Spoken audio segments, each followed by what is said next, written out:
The Hague, Beirut, Reuters, AUN. Security team came under fire in Syria while doing reconnaissance for inspectors to visit sites of a suspected chemical weapons attack, and officials said it was no longer clear when the inspectors would be able to go in. The inspectors from the Organization for the Prohibition of Chemical Weapons are in Syria to investigate an April 7 incident in which Western countries and rescue workers say scores of civilians were gassed to death by government forces. OPCW Director General Amadou Zoumsou said the United Nations Department of Safety and Security (UNDSS) had decided to carry out reconnaissance at 2 sites in the town of Doma before the inspectors would visit them. On arrival at Site 1, a large crowd gathered and the advice provided by the UNDSS was that the reconnaissance team should withdraw, he told a meeting at the watchdog's headquarters in remarks it later released. At Site 2, the team came under small arms fire and an explosive was detonated. The reconnaissance team returned to Damascus. U.S.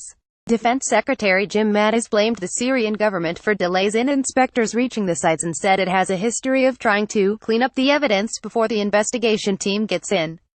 We are very much aware of the delay that the regime imposed on that delegation, but we are also very much aware of how they have operated in the past and see what they have done using chemical weapons, Mattis said before the start of a meeting with his counterpart from Qatar.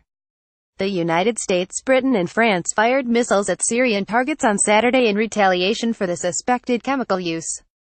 They say the arrival of the inspectors is being held up by Syrian authorities who now control the area, and that evidence of the chemical attack may be being destroyed. Damascus and its ally Moscow deny that any gas attack took place, that they are holding up the inspections or that they have tampered with evidence at the site. Britain's ambassador to the OPCW Peter Wilson said it was now unclear when the inspectors would be able to reach it. The rebel group based in Doma announced its surrender hours after the suspected chemical attack, and the last rebels left a week later, hours after the Western retaliation strikes.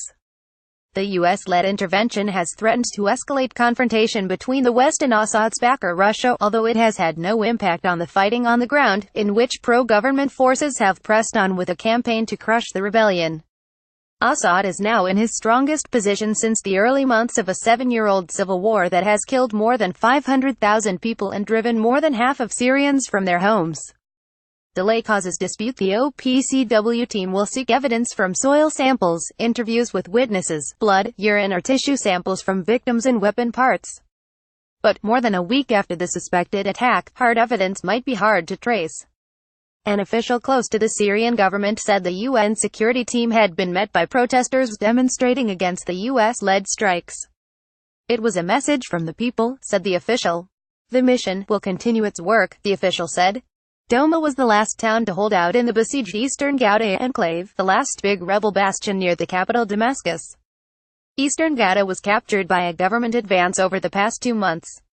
Syria's UN ambassador said on Tuesday the fact-finding mission would begin its work in Doma on Wednesday if the UN security team deemed the situation there safe.